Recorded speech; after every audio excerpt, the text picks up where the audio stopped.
Hi, this is Romulo Delmendo. I'm thankful that you've reached this channel and are watching this video. Just to give you some background, I'm a patent attorney and also a former patent judge at the Patent Trial and Appeal Board of the U.S. Patent and Trademark Office, where I served a total of over 31 years, the last 20 of which was at the Patent Trial and Appeal Board as a patent judge.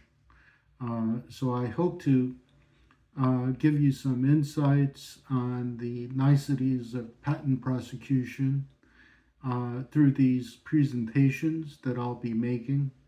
And hopefully we can have a dialogue and have a healthy discussion about the patenting process. Okay, so here's the first video. The patenting process is rooted in our Constitution, Article 1, Section 8, Clause 8, and it says, the Congress shall have power to promote the progress of science and useful arts by securing for limited times to authors and inventors the exclusive right to their respective writings and discoveries. Okay, so it's directly allowed by the Constitution, and the primary purpose is to promote the progress of science and the useful arts, and in exchange for the inventor's discovery and the disclosure thereof to the public, you get a limited monopoly that runs 20 years from the filing of an application. So the law enacted by Congress regarding the inventions that can, or discoveries that can be patented is stated in 35 U.S.C. Section 101, and it says, whoever invents or discovers any new and useful process, machine, manufacture, or composition of matter, or any new and useful improvement thereof may obtain a patent therefor, subject to the conditions and requirements of this title. Okay, so the inventions or discoveries that may be eligible for patenting include, as stated in Section 101 from the previous slide, processes, a mode of treatment, or certain materials to produce a given result. It's an act or a series of acts performed upon the subject matter to be transformed and reduced to a different state or thing. Okay, so that would include things like process of baking a cake, the most simplistic example. Machines, concrete things consisting of parts or of certain devices and combination of devices. So a machine can be, for example, an automobile engine or a smartphone, or anything that consists of parts or of certain devices and combination of devices.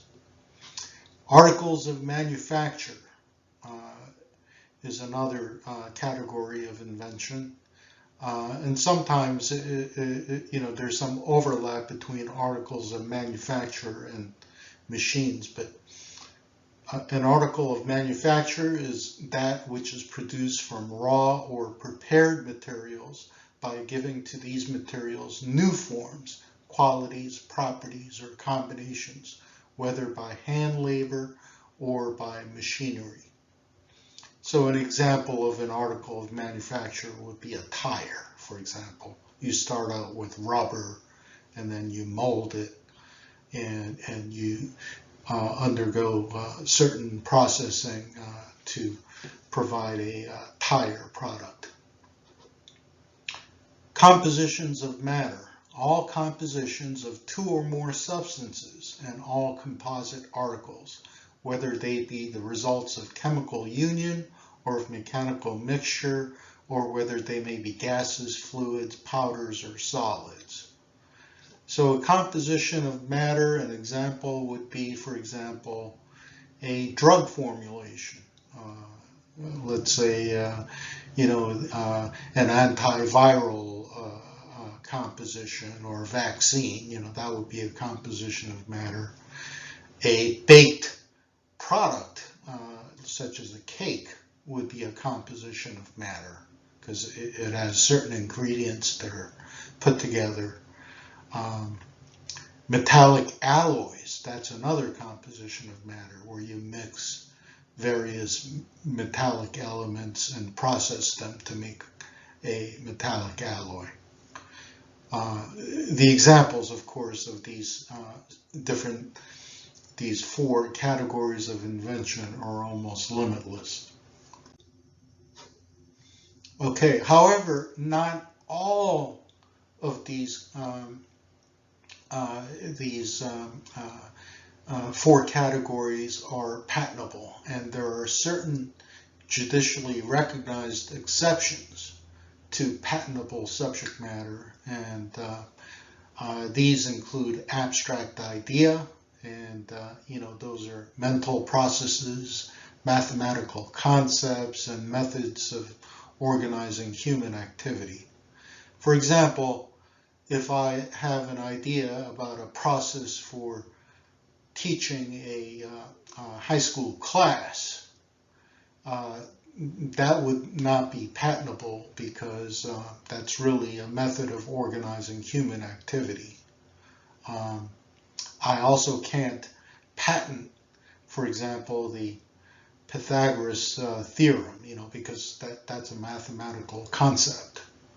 I can't patent F equals ma because that's again a mathematical concept or a law of nature, which is another category, the second category that's listed here. That's not patentable. Natural phenomena, I can't patent something that exists in nature. For example, I'm not able to get a patent on, for example, silicon per se, because that's a naturally occurring semi-metallic element that's on Earth. So that's we can't patent that. Okay, so the terms laws of nature, natural phenomena, and abstract ideas are judicially recognized exceptions and have been described using various other terms, including physical phenomena, products of nature, scientific principles, or systems that depend on human intelligence alone. Okay, so even if you have patentable subject matter, of course, the invention must meet other requirements for patentability, and these include sufficient written description that would enable one skilled in the art to make and use your disclosed invention. As I said before, the reason the government gives you a limited monopoly of 20 years from the filing date is for the purpose of promoting the progress of science and the useful arts. And you don't get that monopoly unless you provide a sufficient written description to the public so that the public will know how to make and use your invention and know the boundaries of infringing your patent. Okay, but based on your disclosure of your invention, they're free to work around the invention and create more improvements, based on your invention. So that's the purpose of the patenting system. Of course, there's another important requirement, that your invention must be novel. It has to be new. It can't be something that was already there before you filed your application.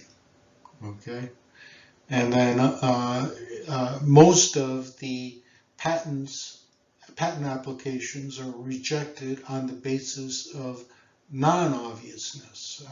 That is, when the patent office finds that your invention would have been obvious over what was known already prior to the filing of your application.